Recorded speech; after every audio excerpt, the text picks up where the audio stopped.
Hi, it's Whitnie Wiley, and thank you for joining me for Habit Talks. This is the place where I get together with contributors of the One Habit books and other thought leaders to talk about the importance of habits and their contributions to the One Habit book series. And today I have with me Rose Harrow. How are you, Rose? Hi, Whitney. I'm fine. Thanks for having me. How are you? Absolutely.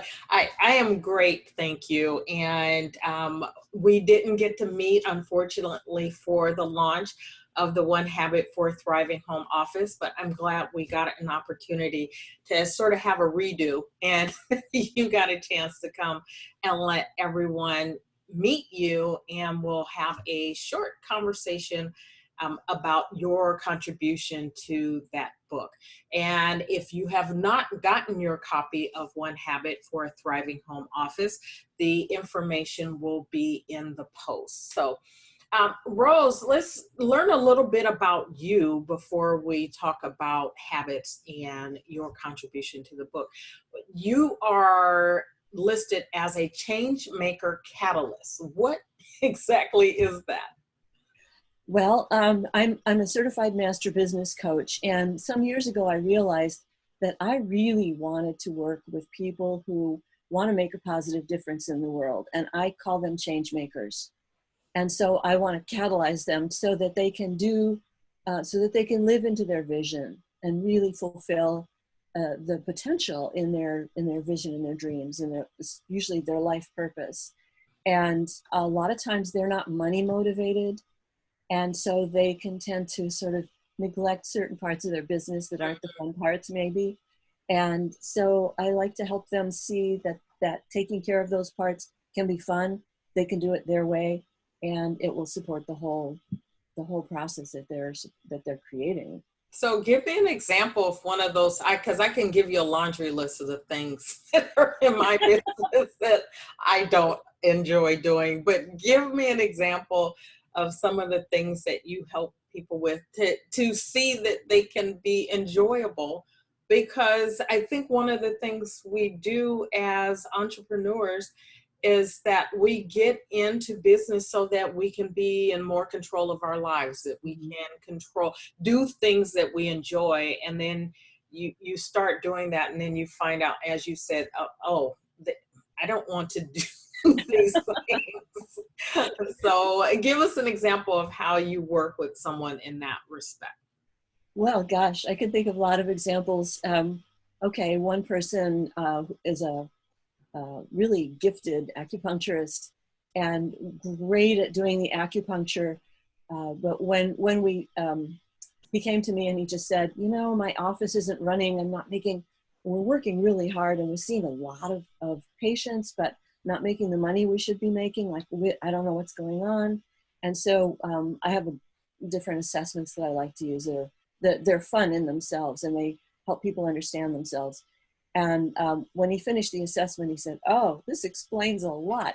And it turned out that he didn't even know. I mean, we call them blind spots for a good reason. Right. You cannot see your own blind spots. And some of these things, Whitney, going into business for yourself is scary at Yeah. times. Yes. And some of these next steps that are necessary to really make it happen are so scary, and they bring up all your stuff, right? And Yes. and it's kind of like, when you have a baby, you need a midwife. These things are too scary to do on your own, or you'll tell yourself, oh, it's not, I didn't really want to do that. I think I need to go mow the lawn again, right? And, somebody with you, supporting you, can just Yeah. say, no, you're on the right track, keep going. And another person called me. She was a public speaker, and she used public speaking to get her clients, as do I. And she said, I've been doing this for 30 years. I'm really good, and my clients love me, but there aren't enough of them. And I said, well, when you speak, do you get clients? And she said, no, never. And I said, do you want to know why? Let me show you why. And she had no systems. She had no strategy, no format. And she had never given a thought to how to show the value. Okay. Yeah. She was like so in her own technical knowledge that she wasn't putting herself in the shoes of her clients and coming up with a strategy that would really support them to see the value. Right. No, and that makes sense, right? Particularly if you have, I would say, certain kinds of business, service businesses, where it doesn't take a lot of capital to get started. And so you may be running your business on a shoestring, you're doing everything, and you haven't had the chance to think about ways you could actually do it better and bringing someone on board that can help you do that. Mm-hmm. And so those things just kind of, and you just continue to do what you do, right? And so I've been there. I totally understand. We've all been I there. very much relate to your examples. But there's another thing too, is that what we do, like you say, we get started, we jump in, we care about it, you know, and we do the part that's easy for us to do, and we copy what we see other people doing without realizing, you know, their personality is different, their style is different, Yes. and that I need to find my way of doing it, and then it'll be easy. Then I won't have to avoid those parts. That makes so much sense.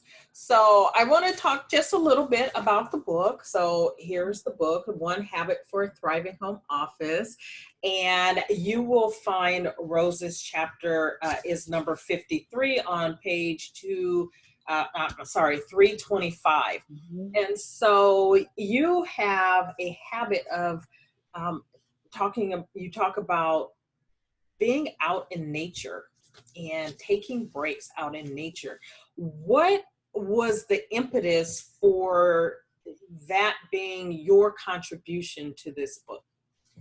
Well, I really thought about it. I thought about all the pieces of business and all the, you know, and I enjoy studying efficiency and being organized, because it gives me more free time to do the things I enjoy the most. And I started to realize, even before COVID, but COVID really drove this home, that, you know, I'm sitting where I can see my yard and my garden all day, every day, if I want to. And I get out there when I can. And it used to be, I would do it a little bit during, you know, summer gardening season. I'd grow vegetables and things like that. And it dawned on me, like, I've always thought the garden needed me, but I discovered that I need the garden. And I need it because it restores balance and sanity. And a lot of times if I'm working on, I've got a decision to make, you know, when I'm outside, everything just gets clear. Yes. And so I realized that I really need to build that in, not have it be like once in a while if I can squeeze it in. So not an afterthought. I like that. You know, being intentional is very important. We can be intentional with our work, sometimes not as intentional with our self-care. So being intentional with that. And when we think about self-care and balance, I love that you said, you know, what nature is all about balance, right? All on its own. It does what it does. And we stress about trying to get there. But you're right. It's as simple as looking out the window. If you can't get outside, and right now in a lot of places, particularly along the West Coast, the air quality due to the fires is really bad. So maybe being outside is not safe where you are, but you can always look outside and get some of the same benefits from that. Mm-hmm. Yes. The other thing that the garden just keeps reminding me, I mean, we know all of this, right? But it's a matter of forgetting and remembering and forgetting and remembering. And being out in the garden, I realized that there are seasons, and same thing in business, there are seasons. And people respond to the seasons, whether they're aware of it or not. And there are seasons to like declutter, and seasons to plant new seeds. And just the garden is just always so innocent, and there's nothing tricky or hidden about it. It's all right there, and it responds to your care, just like a business responds to your care. It makes me want to go out and get in my garden. It's which I do not have the greenest of thumbs, so I try to stay away from those things. But the way you're describing it makes it. I feel like I want to go out and be a part and be in it, right? And not stress about what I'm doing when I'm there. So Mhm. I love that approach. The other part that we have is that for those of you who haven't read the book yet or read any of the One Habit books, there is a habit and then there's an unhabit. And Rose, your unhabit is to stop working all the time. I'm imagining that somewhere along the way there was a story in this that you realized that working all the time wasn't the best thing. You know, there's a lot of stories in that. And one of the great things about my business is that I really love it. And I really wake up every morning like, oh boy, this is what I get to do today. And that's also the downside Yeah, because there's always another project, something else I could edit, something like that. And I really just have to like draw the line. And I love that that was what you shared too about like there's got to be an end to the day, you know. Draw the line and close the door and go and schedule something else so there's not a vacuum. yes. And it's so important that we, I said I used the term self-care, you talked about it, but that is an act of self-care, right? Is to have an end to your day, to be able to turn it off and to move on to something else that you enjoy. Even if you are in business and you enjoy everything about what you're doing in business, that you still need to shut it down It's and do about something balance. else, Yeah. right? And exactly going back to your point about balance. Yeah. So in general, when you bring these two parts, that your habit and your unhabit, to your life, what have you seen as some of the more interesting or tangible benefits that you've had to your business and or your life? Um, Gosh, a lot of it is so subtle and it's so pervasive now. But I think it's just perspective. That's And good. uh, when I have decisions to make, or when I'm writing a bigger piece, I draft it on my computer, I print it out, and I take it outside. And I go to the edge of my deck where I can put my feet on the earth and barefoot on the earth, and I read and I edit outside. And it removes all of the other energy that's in my office, on my desk, all the other things I'm working on, so that I can just be relaxed with this one piece. Is that what you were asking?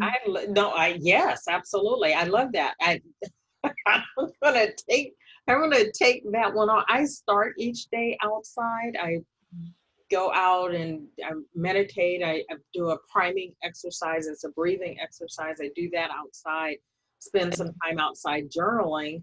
But I'd never thought about, as I'm working, to take something outside. One, I love that whole concept of removing myself from the workspace, Mhm. and giving me a chance to just focus on the one thing. So I love that. I don't I don't know if you've ever written about that somewhere, but I'm going to take that. I'm going to personally take that one Sure. on. So, do you have any final thoughts that you would like to share with the audience? And then I know you have an offer as well. Well, this book is an incredible book. Some of the things in it seem deceptively simple, and they really make a difference. I just love reading this book. And, you know, as I said, a lot of, a lot of these things we think we know, but when you hear somebody else talk about it, Yes. these tips and things that they found that work, it's like, you know, it just makes a little, 1 or 2% improvement that makes a big difference cumulatively. And they're fun. I find it really fun to read. So the book is a great read. And along the theme of all of us having these blind spots, I created what I call a mini biz quiz for anybody who's self-employed who wants to just like do a quick inventory how am I doing? How are the different parts of my business doing? And you can take this is a very short little quiz. You can rate yourself. And a lot of times people take the quiz and they go, oh, gee, that's one of those blind spots. And I had no idea. And then they can take steps to strengthen them, bring it into balance. That's great. Well, Rose, I want to thank you for taking time to come and talk with me here on Habit Talks.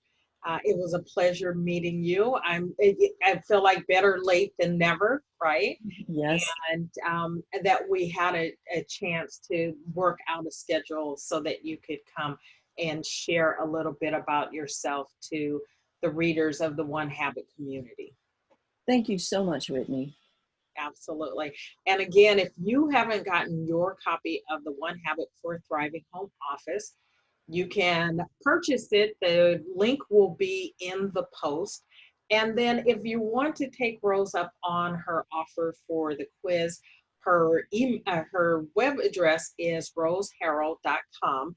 And I have put that link for you as well in the post. So have a great rest of your day, and thank you for joining us here on Habit Talks. Take care. Bye. Thank you.